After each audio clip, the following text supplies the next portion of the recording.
Have you ever known anyone or have ever had any people kind of body shame you?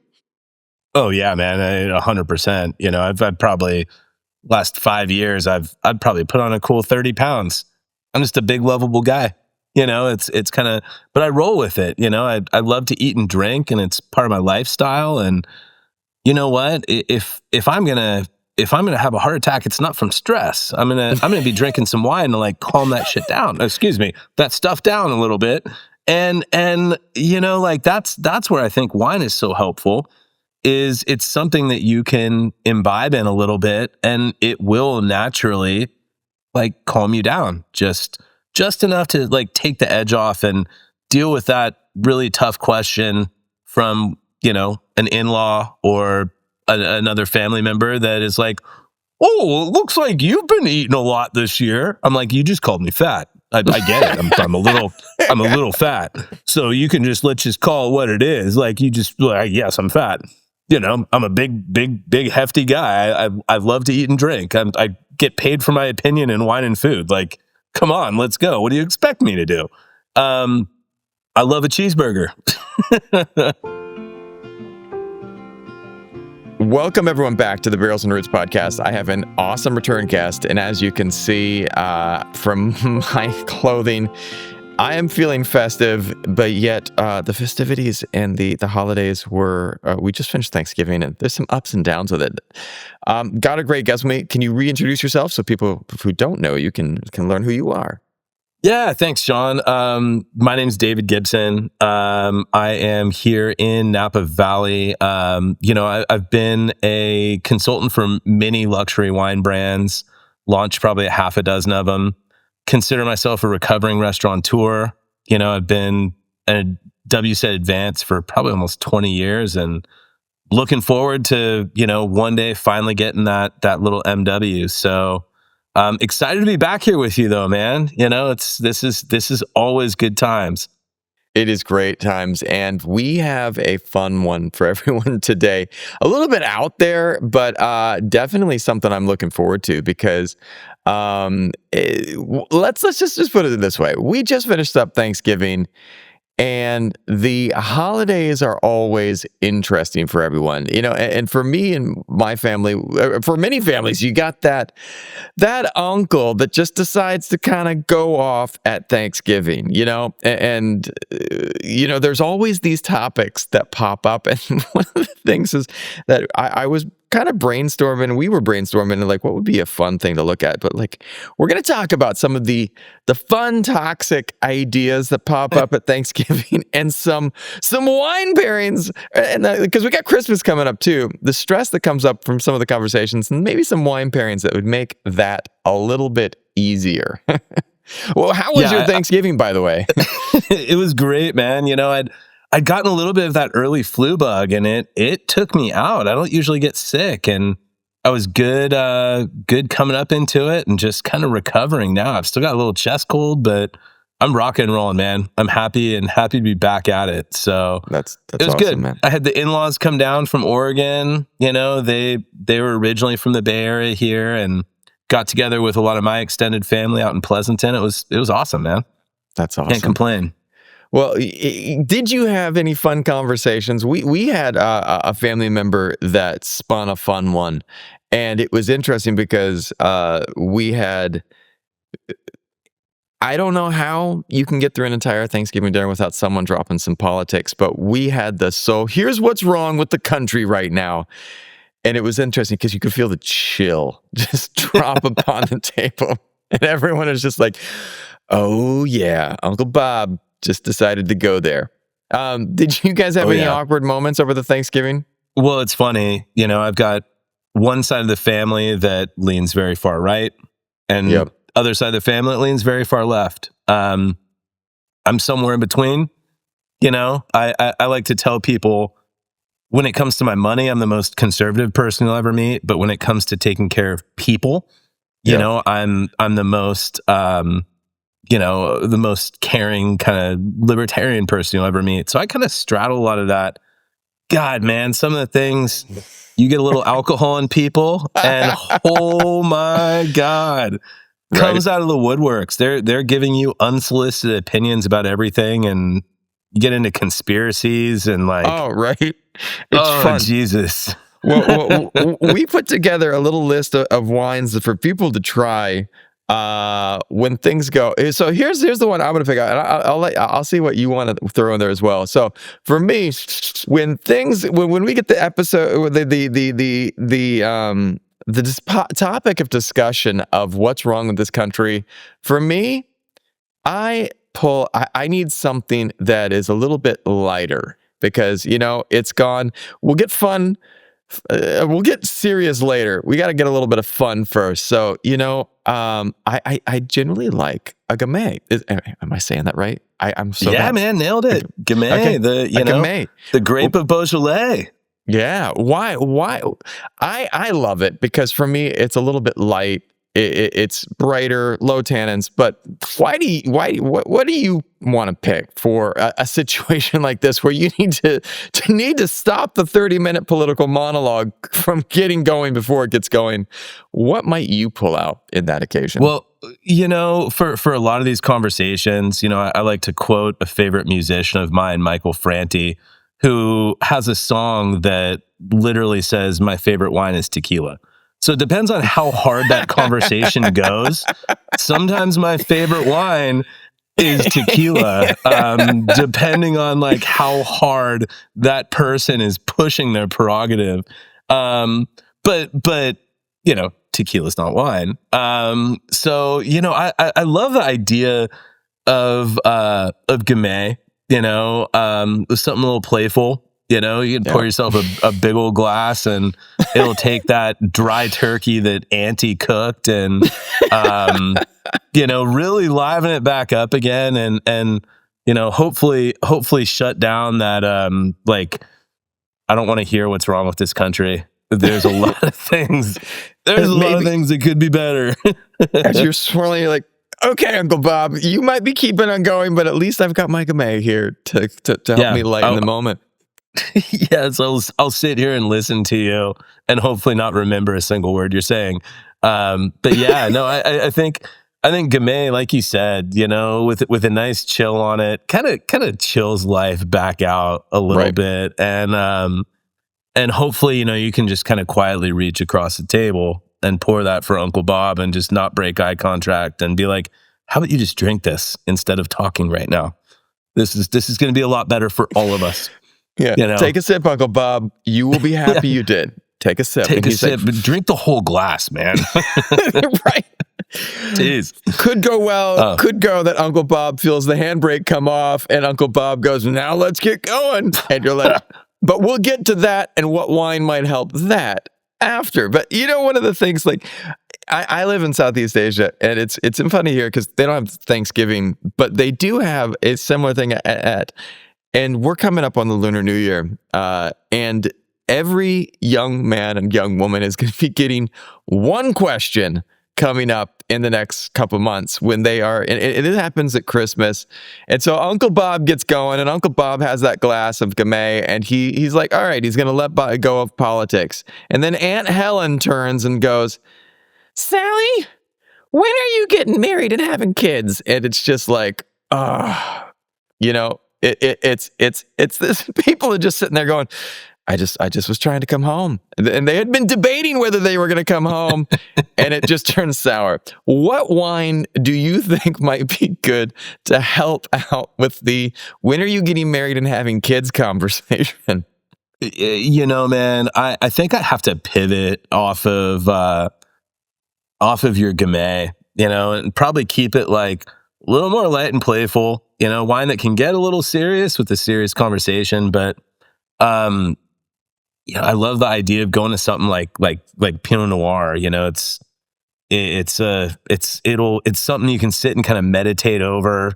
So like, stop and take a big sip before you say something to Auntie that you probably shouldn't. Well, Auntie, why are you and Uncle Bob not together anymore? Exactly. You want to get real weird? Like, let's go.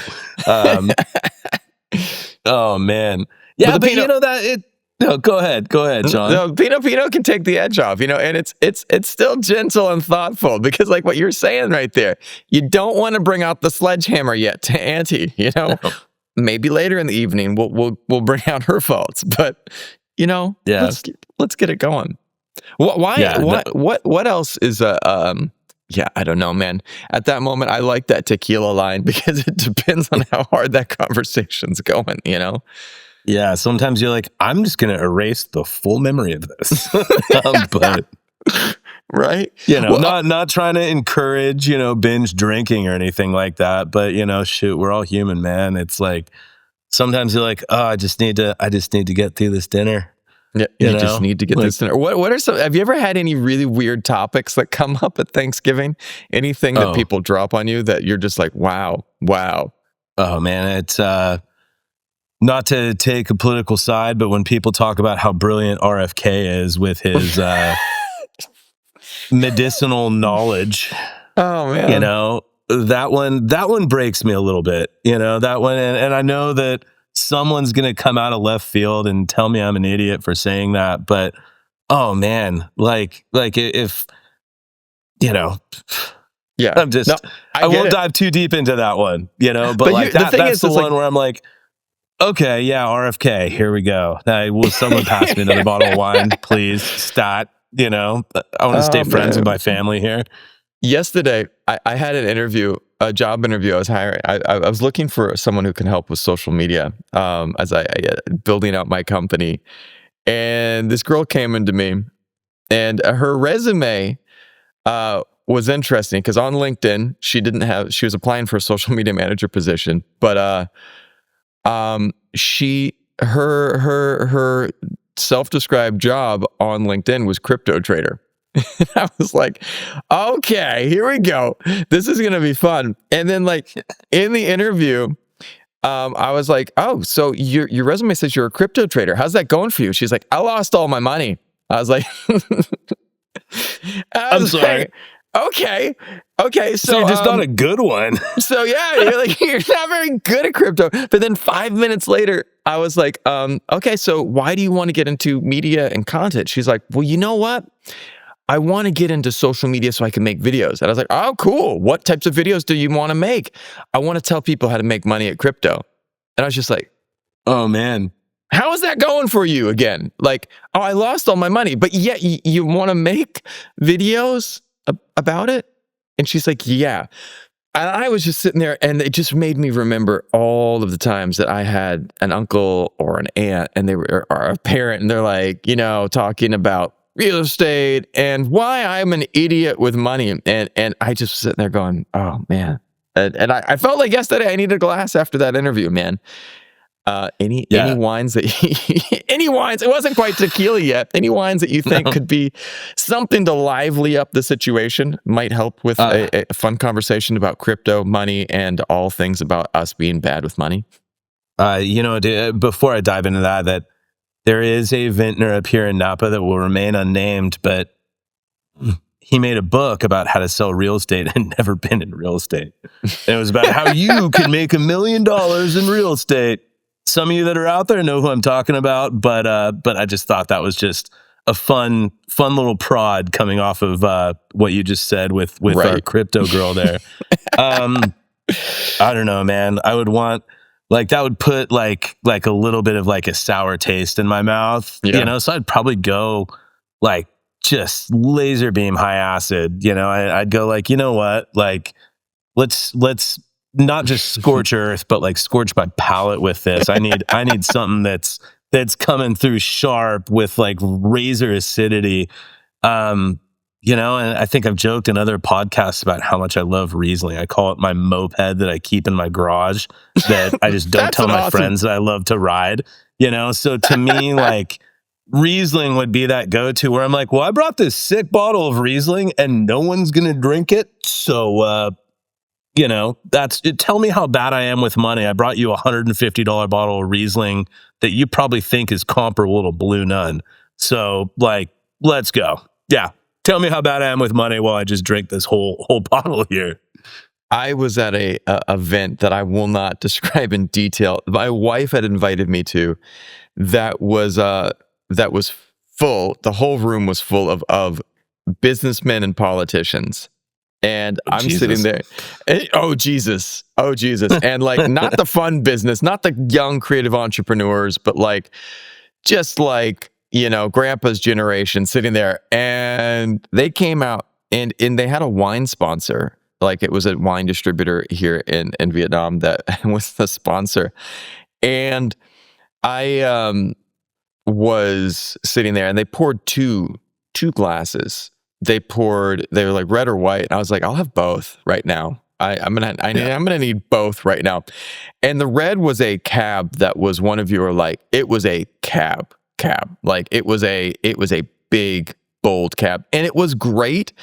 But then when I saw and the conversation started shifting, I was like, what is this white? And it was a Riesling. And I was just like, I picked it up and I was like, at this moment, I need this right now. It was just lighter. And I was like, happy thoughts. And I mean, normally I am a big red drinker, but like at that moment, I needed my happy thoughts. I couldn't go heavy at that moment because I was sitting there and turning and I was like, oh, it was rough. And then my wife got up on stage to sing and then everyone was just talking while she's singing. And I was just like, need some more white, swirling away, get the aroma, get the lightness in. And even there was one point on stage, my wife saw it and she has horrible eyesight. She can't see me from the stage and she prefers not to wear contacts. And she's like, at that moment, she's like, I can feel my husband simmering down there. And she's like, enjoy your wine. And she said that on stage because everyone was running in front of the stage and taking pictures. And I just was like, guys, can you just sit down while someone's singing? But it was the perfect wine for that. Just like, okay. Usha. Yeah. Usha. Exactly. And, it's like, you can turn and be like, okay, Uncle Chris. All right. I promise we can do a full financial review another time. Try this Riesling. It's great. Try it out. Yeah, give me something that just kind of like just set this straight again. That's so funny. Have you ever had anyone offer you, what's the worst financial advice that you've gotten that you needed a glass of Riesling over? Oh man. I think it's when we bought like a teardrop tow behind RV. I had someone telling me about, how that's like adjacent to buying a boat. And it's just this terrible idea, and I should never have done it. And why would you ever consider that? And it's just like, you're just throwing money away. I'm like, it was at the time, my son was young and he would have like febrile seizures from getting so hot. And I'm like, I just need something with air conditioning in it. Like if we're going camping, I got to do this. This is all right. It's an investment, but who just gave you the right to criticize me on this? This was my financial decision. Like, oh God. And I'm paying 4 points in money. I got the money cheap. Like, get out of my face. Anyways, that was one. And then, I always choose to lease all my vehicles, take it as a business expense, and to have people talk to you about like, oh, well, you're just throwing money away constantly. You're never going to own the car. I'm like, why own a depreciating investment? Like, come on, you really want to talk investments here? Like, let's go. Right. I'd much rather buy a case of Riesling and let it sit. I'd probably make more money than like whatever you're about to tell me. So, I'm with you. I've had so much bad advice financially. And like now I have my Growing Money podcast where I talk to people that offer good advice. And one of the things they say is they're like, dude, don't listen to your uncle. Don't listen to the people around the water cooler. They don't know. They literally don't know. Tell them to shut up. That give them a glass of Riesling and tell them, you do you. I'll do me. Yeah. Hey, why don't you just be quiet and enjoy this? Here you go. Put it in your mouth. You're gonna like it. Right. And if you don't tell me about it. Right. And we haven't even crossed over the line to one of the. I living in Asia, there is a different thing that I have to deal with, and love these people to pieces. But we live with my wife's parents, my in-laws, and my father-in-law has a way of finding fault in everything I do. Bless his heart. Bless his heart.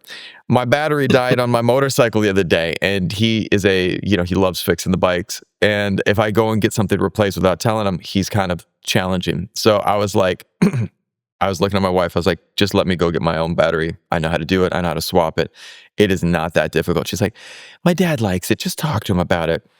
And I was just like, okay. I went down and I was like, hey, how's it going? It's so good to see you. My battery died on my bike. I'd love it if you could help me get a new one. Back in my day, I never had a battery die. You know what? You're not turning your bike off. No, I'm 99.9% sure I do turn my bike off. I do turn off my lights. I do all these things right. But you're not doing. No. I'm sure I did. I did do that. It's just happening. That back in my day, and your generation of soft conversation comes up at every Thanksgiving, every holiday. Without fail, he will launch into, this generation, they're all soft. It is a challenge to get through that. And it is just like one of those moments you're like, just trying to breathe through this moment. What? Have you ever had anything like that go on? Oh, man. Yes. Yes is the long and short of it, where it's like, everyone's like, oh, this generation's so soft. I'm like, we're working 3 times as hard for a tenth as much money. Right. Like, what are you talking about? We're soft, Yeah. But God, man, like if I were to pair like a wine with that, I think going to something like light, bright, sparkling, whether we're talking like a true champagne or just, something that's fun and playful, like just get their mind off of it, Give me the bubbles. Give me the bubbles, man. All day. Dude, my wife is the self-proclaimed champagne whore. Like she would put us in the poorhouse with the bubbles that she drinks. And it's just, but you know what? It keeps her happy too. And so to me, if I've got someone that's like, oh, you're so soft, this is so soft, I'm like, you know what? Yeah, let's just celebrate. Let's just stop talking about whatever you're about to go into. Happy New Year. Happy New Year. Let's sing a song and not go down that path, Grandpa. Yes. Stay out of that rabbit hole. Nobody likes it. It's full of rabbit dung. No one wants to go down there. No one does want to go down there. And, it's a great that pop in the cork. It's like a great hold that thought. Yeah. Or let hey, Grandpa, me change course on the subject really quick here. You're gonna Grandpa, like do you this. want a toast for us? Yes? No? All right, keep your mouth shut. Yeah. And again, trajectory change real quick. Trajectories change. None of this is about disrespecting the people. This is all about, can we all coexist? And maybe that's the whole point in society right now. We don't have to change everyone's opinion, but we do have to find a way to kind of just get through the day together. Because we're all in it together, Yeah. And you know what buffers that well? Is a glass of wine. Hell, it does. Hell yeah, it does. Soften those edges right up. It's like, that's why I don't understand, like, why wine is going through this contraction right now. Like, wine is the answer to many things. And even though, alcohol isn't always the answer, here's my dad joke for you. It is technically a solvent. Terrible. Well, I get it. And I think, understandably, and I think that there is a difference between, I remember the old TV shows, and young people, you guys did not grow up with the TV shows we did, but there was a TV show that was slightly before my generation. It was called Cheers. And Cheers. Oh, yeah. Just it was about these people, and these guys would show up after work and drink from 5 p.m. till around 10 p.m. every day. And all right, guys, we're not advocating that, but there is something to be said. Like, dude, one of my professors, I remember when I was doing med school, I did a lot of different things, but I did med school before I dropped out because it wasn't my thing. But a lot of my classmates were on this kick. Should we tell everyone to stop drinking? Is it the right thing? And my professor looked at us and he was like, life is hard. Life is hard.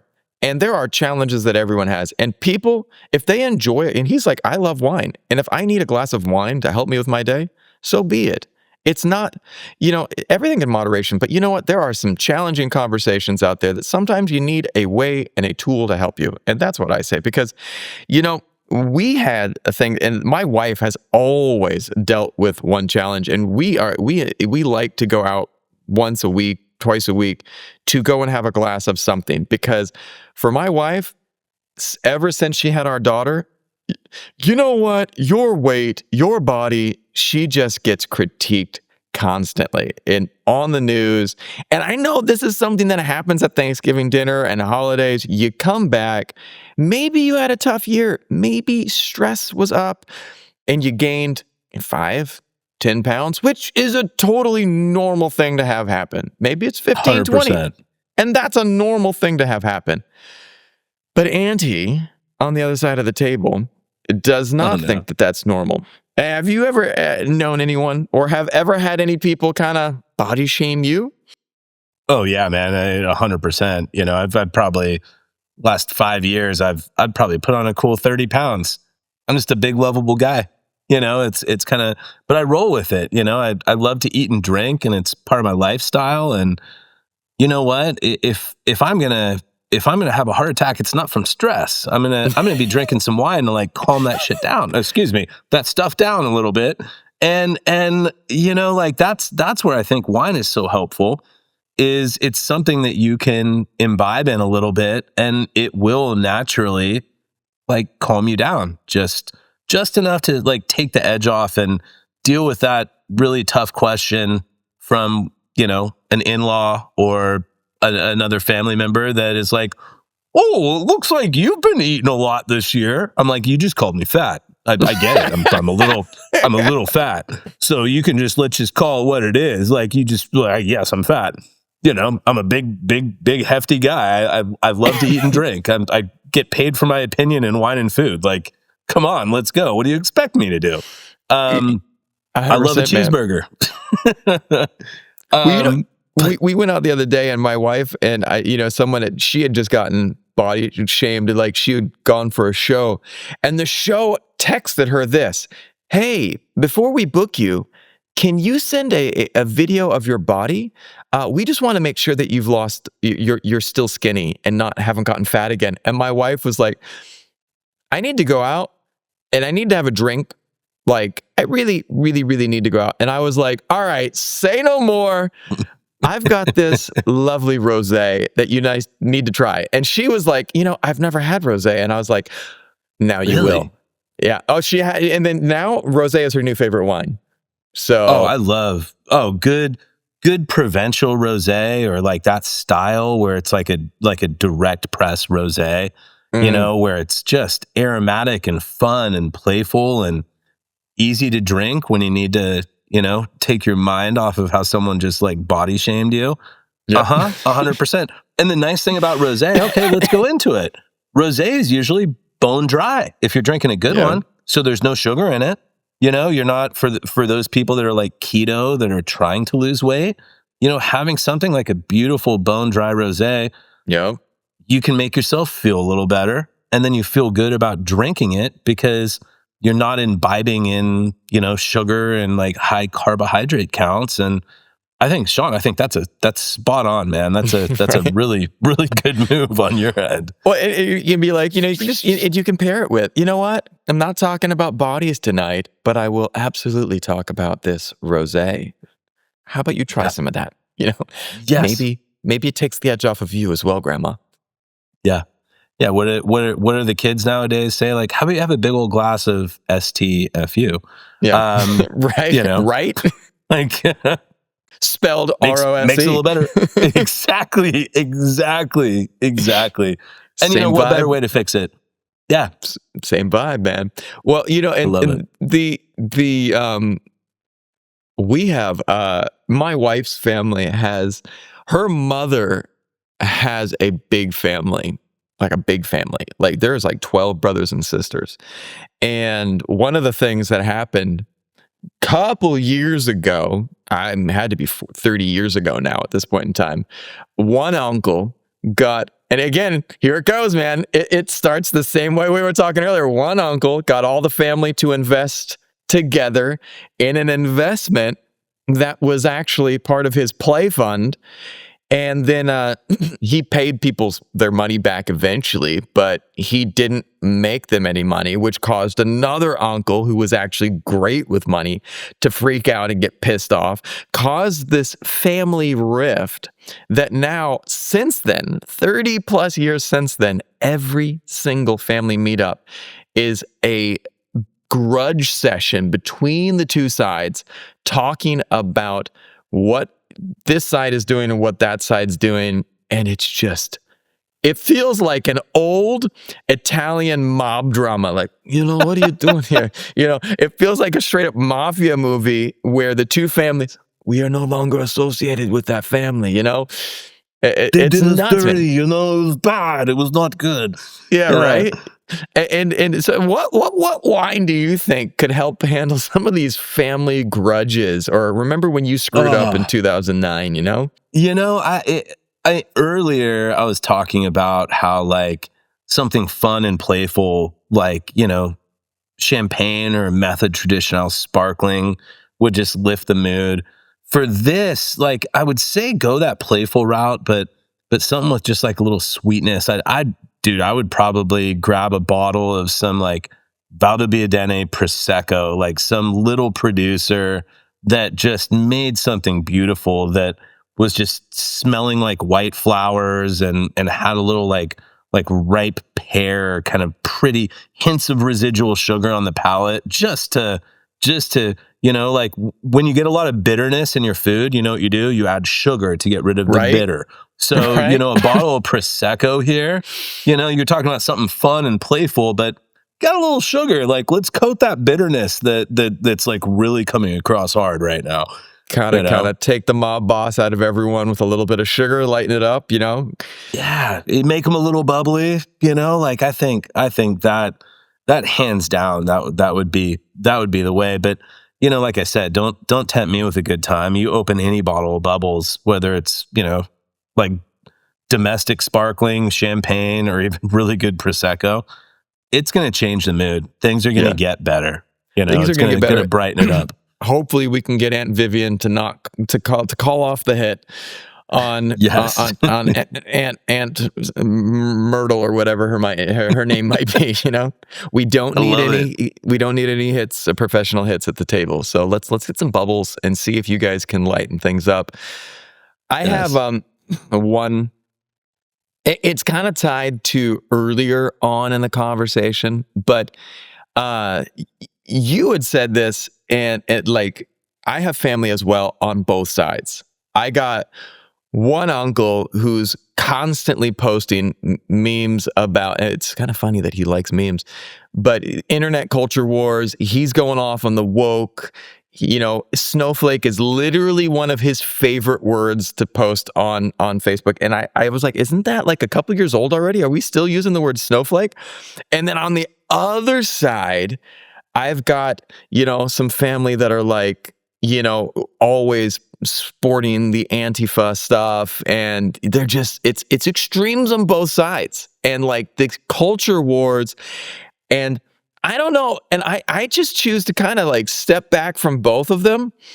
But here's where I go to and I know my go-to wine is a true mild wine. It is medium bodied, it's a juicy red, and it allows me to sit in the middle. I don't need anything harsh. I don't need a big, bold cab at that moment. I don't need anything fruity.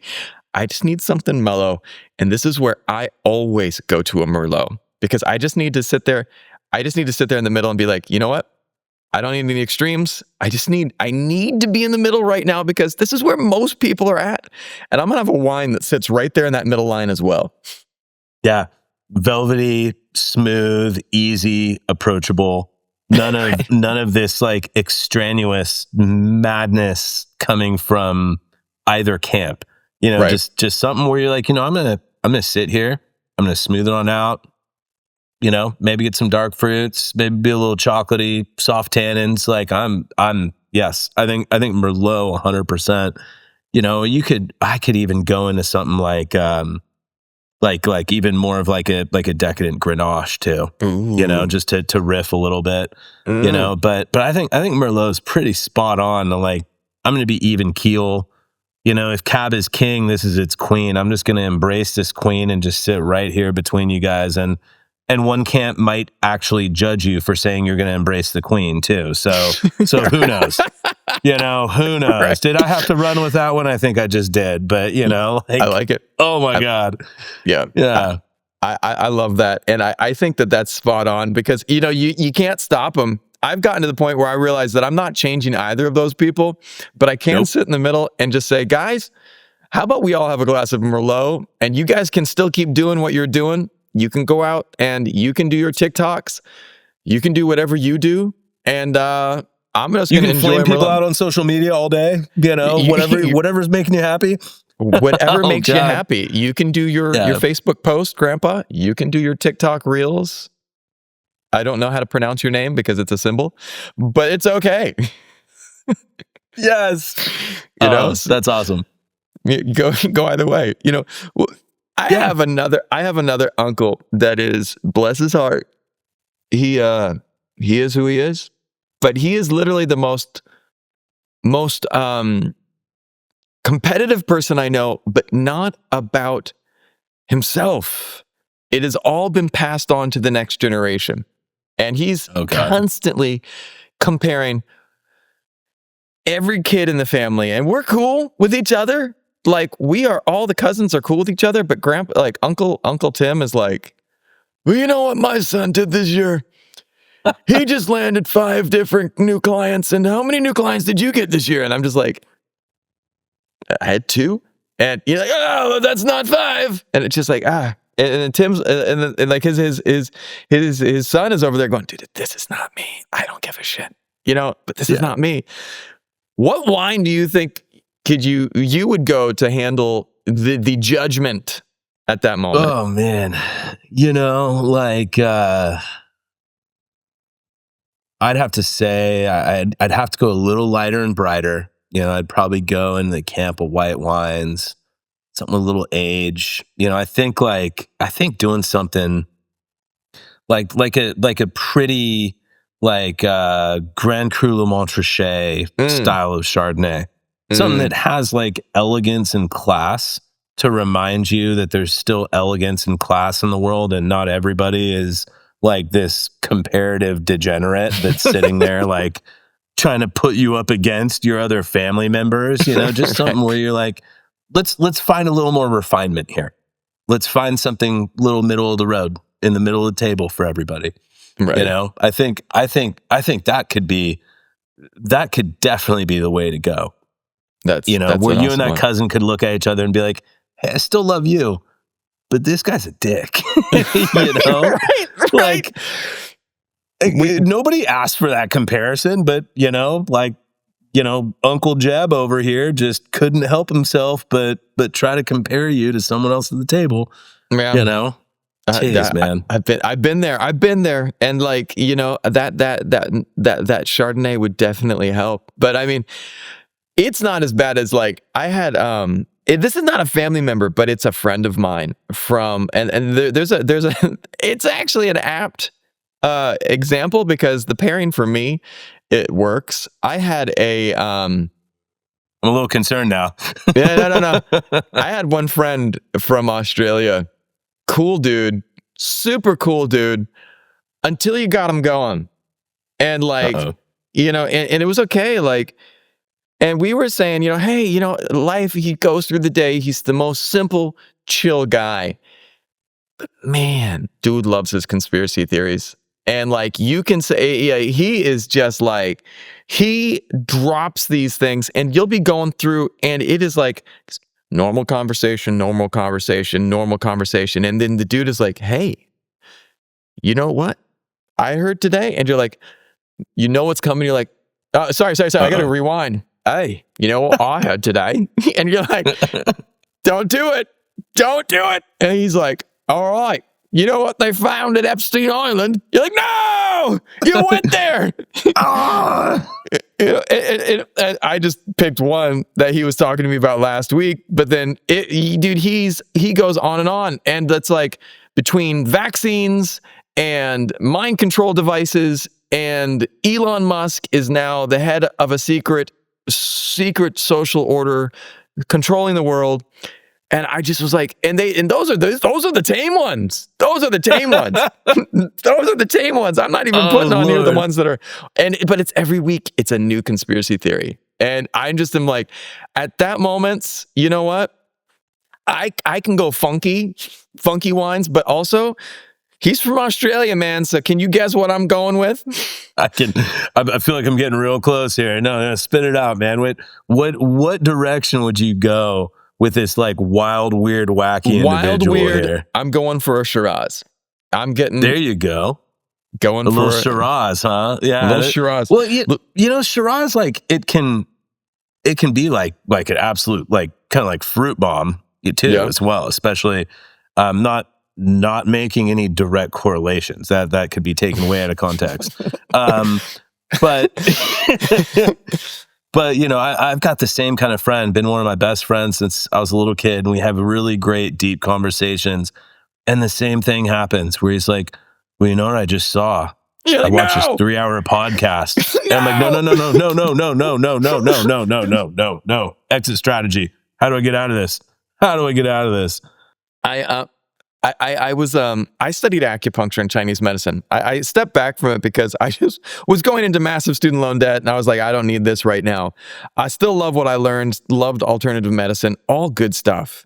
And one family member, who will remain unnamed, is quite conservative, sent me a video about why acupuncture and Chinese medicine is demonic. All right. First of all, this is the video. Now, I'm going to describe the video that was sent to me. The background of the person making this video was a sheet hung on a wall that hadn't even been hung well. It was like little, it was drooping in the background. The person was from, what was it? I can't remember what country. I think he was from Africa. He spoke with it was a white guy in Africa, spoke with a very thick accent, had a friggin' eye patch like a pirate, and was talking about the dangers of demonic possession brought on from acupuncture treatments. And I was just sitting there, and I was like, I kid you not. And I turned to said family member and I said, I just want to talk to you about evidence-based medicine, which is what my school functions on. And then I realized that the conversation was not worth it. And at that moment, I went to the store, got a nice bottle of Shiraz, popped it, and I poured a glass. And I said, this is what I need right now. Because you can't win those conversations. And that's what I realized. No. You can't win those conversations. My Australian friend loves a good Shiraz. I'll pour him a glass and he shuts the hell up. Well, like my buddy that I was telling you about, he's like very hippy dippy, surprisingly, and goes into these weird conspiracy theories. So for him, I'd probably have to go into like weird, wiggly, funky, like natty wine. Like something where like I'd usually, he's kind of a hipster, so it tracks a little bit. Yeah. And he'll probably see this podcast and like slap me on the back of the head. He'll be like, I know you were talking about me. Right? I know that. I know for a fact you were. But you know what? Like you put a little bit of that in his glass and you're like, you know, dude, same thing. Like just drink up. Like stop, nope, no more. Nope, yeah. Quiet. Yeah. Oh man. Too good though. But yeah, I like the Shiraz angle though, man. It takes the edge off, you know. And the thing is that what I realize is like sometimes we all have stupid stuff we say. I am horrible about diving into media. I worked in media a long time and I hate the trends, and I am firmly against AI-generated video content. Like yesterday, I was sitting there getting ready to have a Google Meet, and they're like, do you want an AI-generated avatar of you that moves like you? And I was like, or I can turn my video on, like talk about features that I literally don't need. Like, I am not that self-conscious with the way I look to have an AI-generated avatar. And like, you know what, my background's not great. That's okay. It's okay, you know? But I mean, I have to be very careful that I might go down that path. And it's like, again, one of those times, sometimes I might be the person driving someone to a very delicious glass of Shiraz.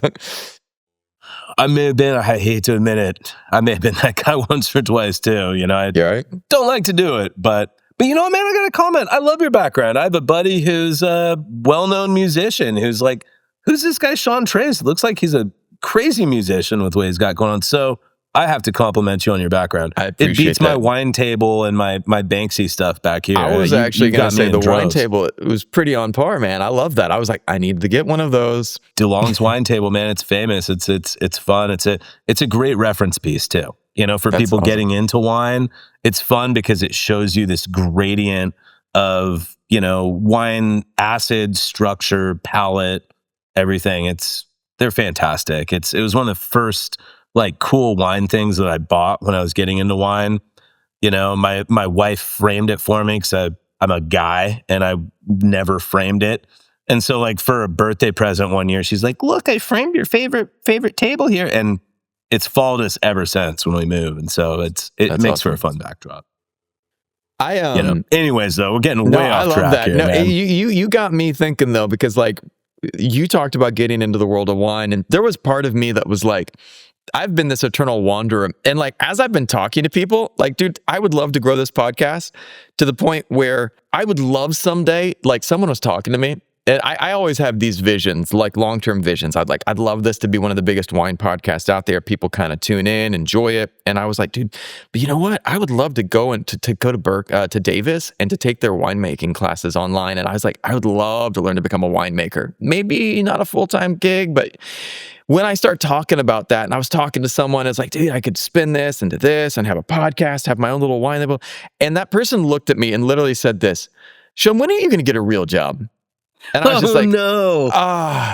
and I was like, well, dude, I do media. I know you've got your own company, but you know what?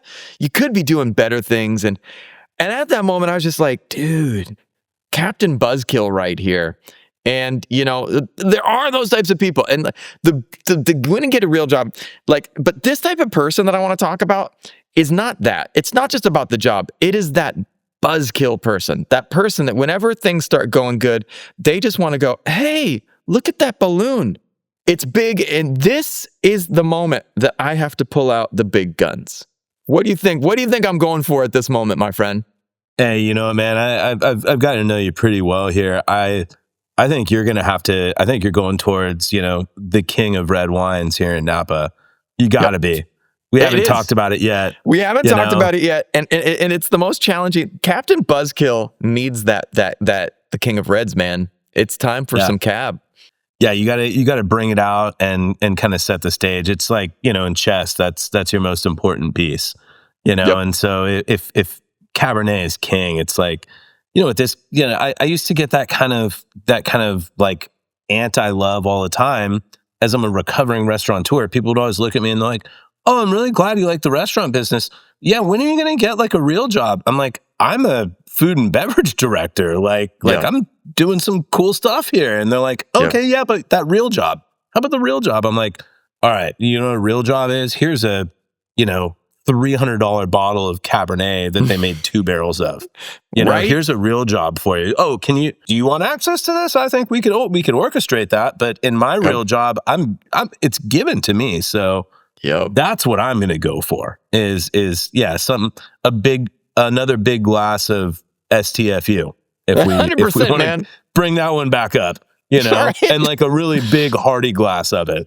Really? Oh, we're not pouring light. We're not doing this. Let's have a little sample. Like we're like, all right, this is the point in time in the evening on Thanksgiving that I grab all of these fun relatives. I sit them down and go, guys, it's time for a wine lesson. You all need to shut up and have a glass of this. This is expensive. Yes. This is expensive. Yes, this is an investment and I'm pouring some for you.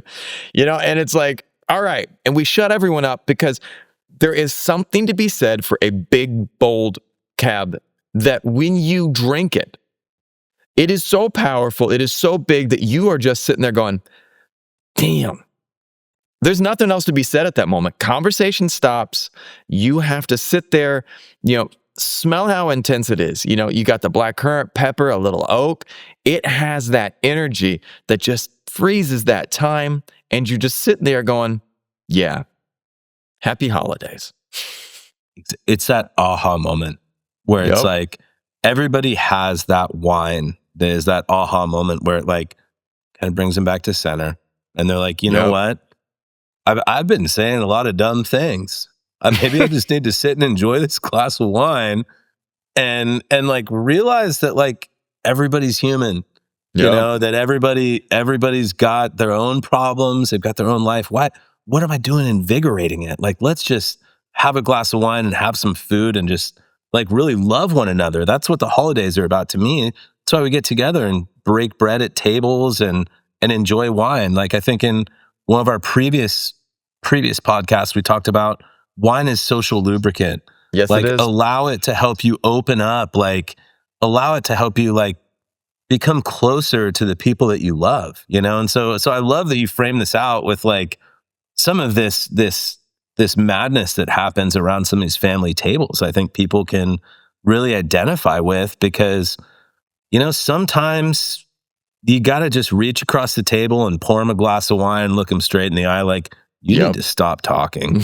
Like, just stop and enjoy this instead. My gift to you, you know? But anyways, I'm digressing, going all over the place. No, you're not, though, but that's what this is all about. I think that the thing that I would say is, you know, the holidays are tough for anyone. And they're great. You get to be around family, but there's the stresses that come with that too. And, you know, I think whatever it is that you need to get through that time, whether it be, you know, maybe it's not a glass of wine. Maybe you need some yoga. Maybe you need some meditation. Maybe you need a big slice of pizza. Maybe you need a good big bottle of Cab. Hey, you know, might need the bottle. It comes in glass, Sean. It comes in glass. Yeah, right, right. But I mean, I think that whatever it is for you, you know, you gotta find that out, you know. But let me ask you this: what 3 wines are you going to be partaking of this holiday season? Like, you got three glasses to pour the next couple of weeks. What are you going for this holiday season? Well, you know, I think from some of the people that have watched some of these, I think everyone knows I've got buddies here in Napa that have walked up to me and they throw me an elbow and they're like, "So you sell Napa Cab to afford your Burgundy habit, huh?" I'm like, "Yeah, I said that."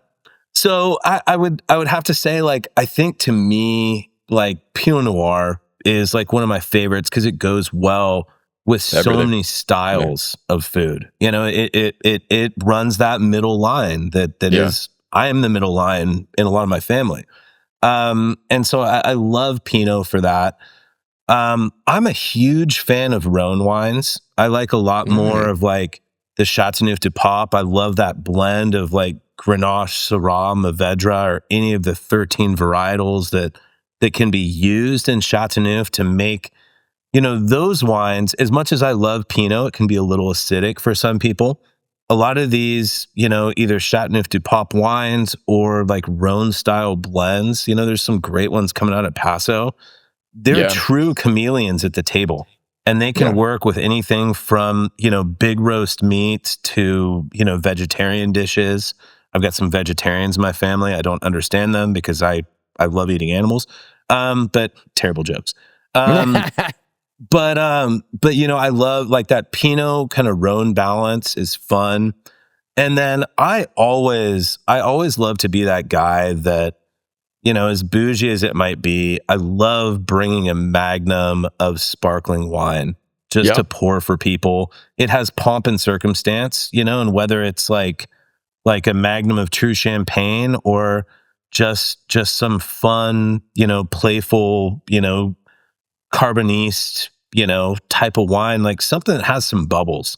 You know, you get that bubbly personality going as people are having hors d'oeuvres and chatting. You know, to me, those are my 3 go-tos. You pepper in a little Sauvignon Blanc or some Chardonnay on the table, and you've got it all set. Obviously, Cab. Everyone loves Cab, but I try to not say Cab. You know, Napa kid, everyone expects me to say Cab. So, right. I'm with you, what though. What about you, Sean? Yeah, what would you do? Well, I'm actually, and I know this is kind of cheating, but I like I said, I love the Merlot, but I love a good Pinot. I love Pinot. And for holidays, Pinot is a go-to wine for me because I just want something mellow. I want something like if I you know, I'm running around, I've got a lot going on, and I just want something that I can sit back and not have to overthink, not have to, like, sometimes I don't want to go too deep dive. I want to sit there and go, have a sip and be like, damn, that's good. And just have it be a Yes. damn, that's good moment. And that's all I'm thinking at that moment, you know? And then, so I love a good Pinot this holiday season. You know, again, also trying not to say Cab because we're both from Napa. It's like the obvious. Yes. But, you know, give me the King Cab any day of the week. But I don't know. One of my favorites is, and it just from being in Napa, and it's just something that I had, and it was a story thing. It was something that we would get, and I just got to experience around that time of year. I got used to one of the restaurants I worked at. We would have a Chateau Montelena Chardonnay, and fantastic Chardonnay, Beautiful, and man. beautiful Chardonnay. And I remember this one holiday we had finished up. And a guest, it was Christmas that I was working in the wine industry, and a guest left half a bottle of Chateau Montelena. They had a glass, and then they were like, "Here, you should take this home."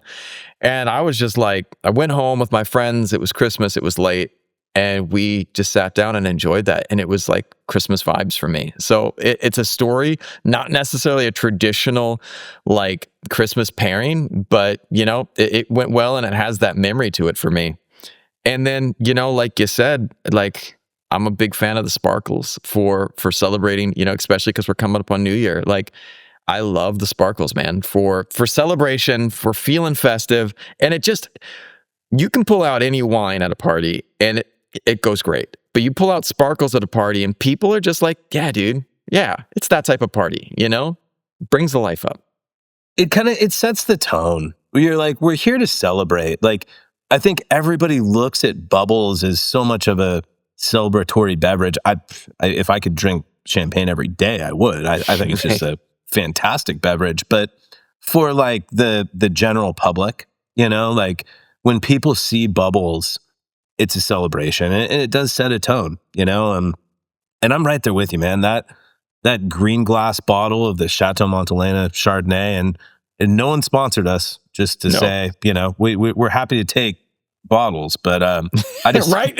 Anyway, if it shows up on my doorstep, I'm not mad at it. But wink, wink. Yeah, right. yeah. At Chateau Montelena. No, I've had so many friends that have worked there that are just like these salt of the earth humans. They're just such great people.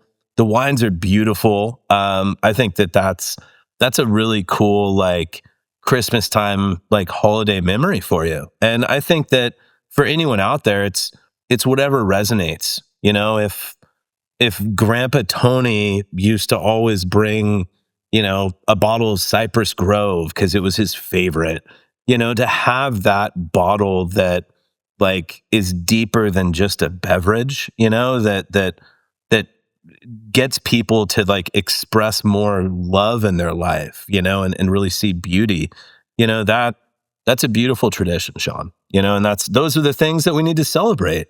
Yep. And like, this is something that people ask me for Christmas, like, what's the best wine for as a gift? And I said, whatever has a story for you, you know, whatever is unique and meaningful to you. And that might be that you're running at the airport and you're late and you forgot to buy something and you go, that looks beautiful. And the story is this is what I picked up on the go, man. And this is what was here. And as long as you're doing something, and again, it's like, it's the reason for the season, you know, but heading into the new year, you know, I think January, I'm going full cab because I like my New Year's resolutions. I'm going King Cab on New Year's Day, man. That's what I'm at.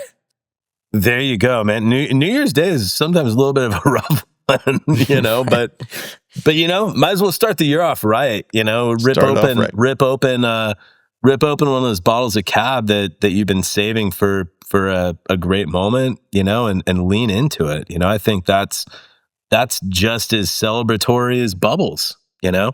Right. It was an interesting thing in Vietnam as they work in the Lunar New Year. They have a cool thing that I wish we did more in the West. And that's this. It's a belief that whatever you start your year with will continue all year.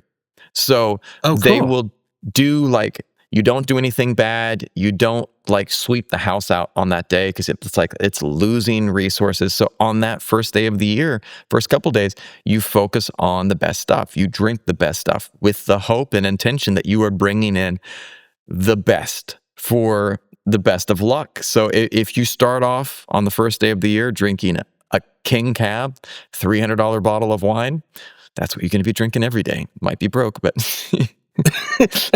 You're setting a precedent, right?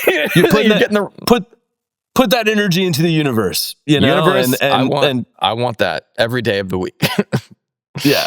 No, I love that, man. I think that's pretty awesome. You know, maybe that's why I always drink champagne before 10 a.m.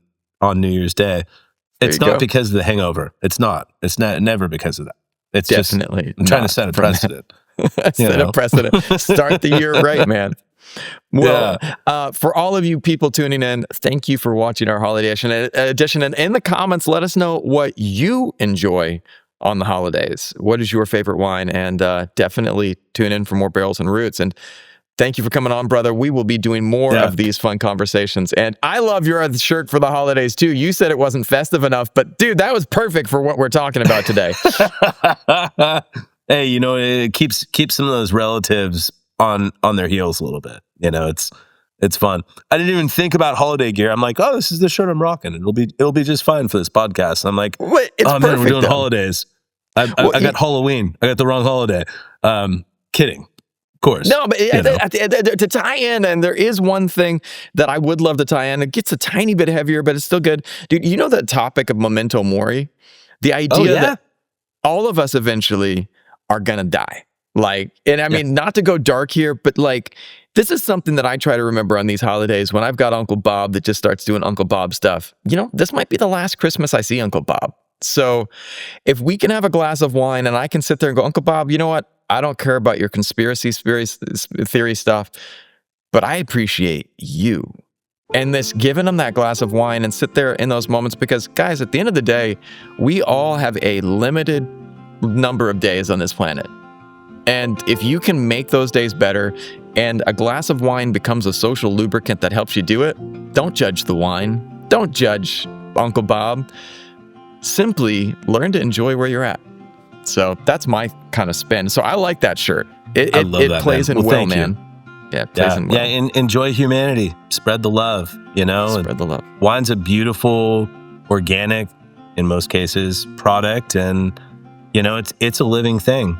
You know, it too will die at some point. You have to enjoy it and celebrate it with those that you love while you have a chance to tell them how much you love them. Because if you forget to do that, there'll be one day that you might wish you did, you know? And so that's what the holidays is about, is just enjoying each other as the humans that we are, meeting people where they're at, and, you know, just trying to make things a little better, one glass at a time, right?